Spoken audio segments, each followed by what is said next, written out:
हमारी जो news article था वो बस इतना सा कि 3,800 करोड़ रुपए के ऑनलाइन बेटिंग ऐप से केस अटैच हुई। किसने की? ईडी ने।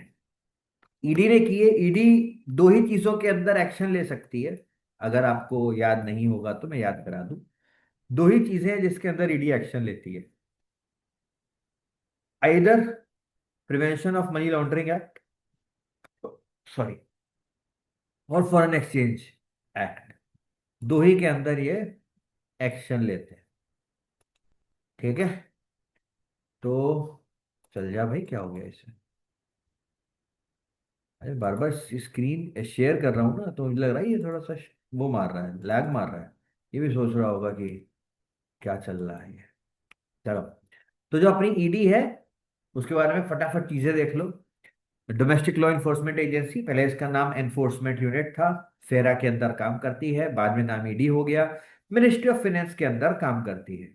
एनफोर्सेस थ्री की act: foreign exchange management act, foreign money laundering, prevention of money laundering act, और फ्यूजिटिव इकोनॉमिक ऑफेंडर एक्ट। ये फ्यूजिटिव इकोनॉमिक ऑफेंडर उन्हें कह रहे हैं दोस्त, जो 10 करोड़ से ज्यादा का कहीं घपला हुआ है और हमारे देश से बाहर भग गया है।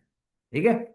तो इसके अंदर ये सारी की सारी चीजें गवर्न करती हैं। अब आर्टिकल था बस इतना सा। हम लोगों ने इसके अंदर हिस्ट्री पढ़ी गैम्बलिंग की। हम उसको एथिक्स के अंदर कैसे यूज करेंगे। ठीक है। आज आपको एक एथिक्स का टास्क दूं।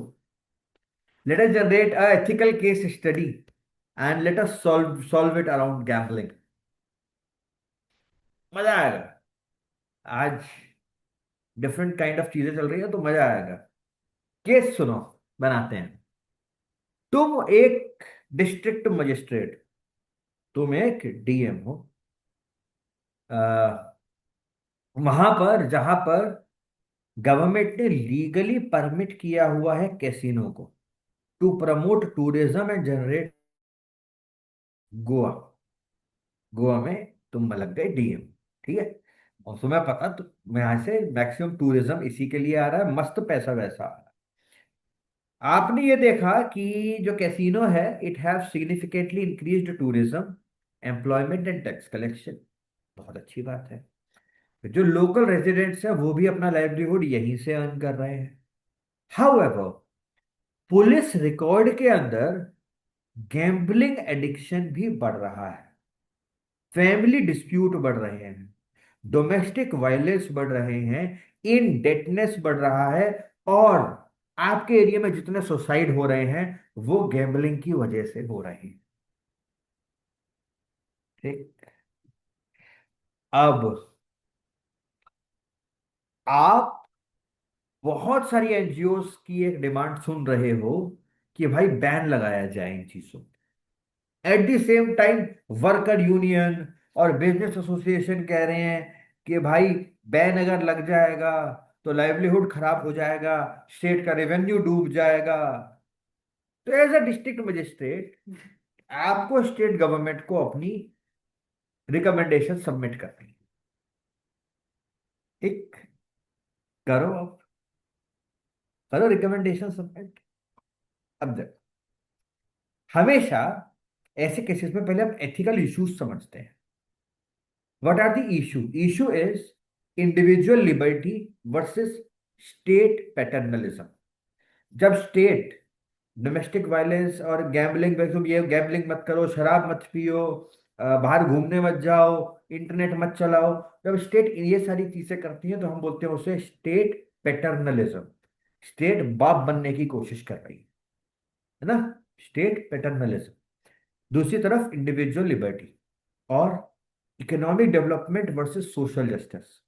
डोमेस्टिक वायलेंस और क्राइम और जैसी चीजें, इनडेटनेस, वो आएंगी social justice. Economic development, state का रेवेन्यू, रेवेन्यू जनरेशन और पब्लिक हेल्थ। भाई जहाँ कैसीनो होगा वहां दारू वगैरह, है ना, वाइन एंड ऑल थिंग्स, वो चीजें भी साथ साथ बढ़ती हैं। And personal responsibility and state responsibility. Option one, आपके पास अलग अलग ऑप्शन होते हैं। कैसीनो पे परमानेंटली बैन लगा दो, बट मजा नहीं आएगा। दूसरा, स्टेटस को मेंटेन करो तो भी मजा नहीं आएगा, तुम डीएम हो, तुम्हारे पास जनता की जिम्मेदारी है।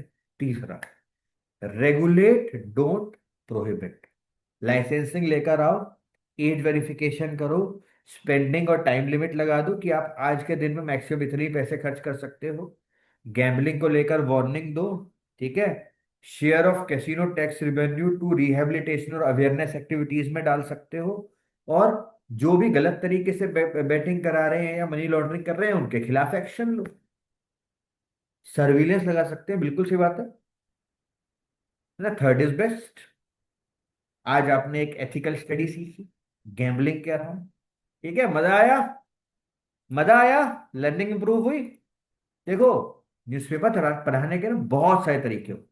मतलब मैंने जब अपने पढ़ाने की शुरुआत करी थी 2018 में, अगर मैं बोलूँ, तो मैंने अखबार प्रॉपरली पढ़ाना स्टार्ट किया था। मैंने 5 अलग अलग तरीके से अखबार पढ़ा था, ठीक है। तो ये जो आज हम लोग कर रहे हैं ये उसी का ही एक छोटा सा पार्ट है। पहले क्या होता था, मैं अखबार एज इट इज लेकर बैठता था, ऐसे ही डिस्कस करता था, और इसमें बहुत मजा आता। It's a very interesting thing to do. इससे आप देखोगे, आज जैसे आप अखबार पढ़ोगे ना और आप अखबार खोलोगे, you will realise we you your brain has brainstormed a lot. चलो, ठीक है, आगे।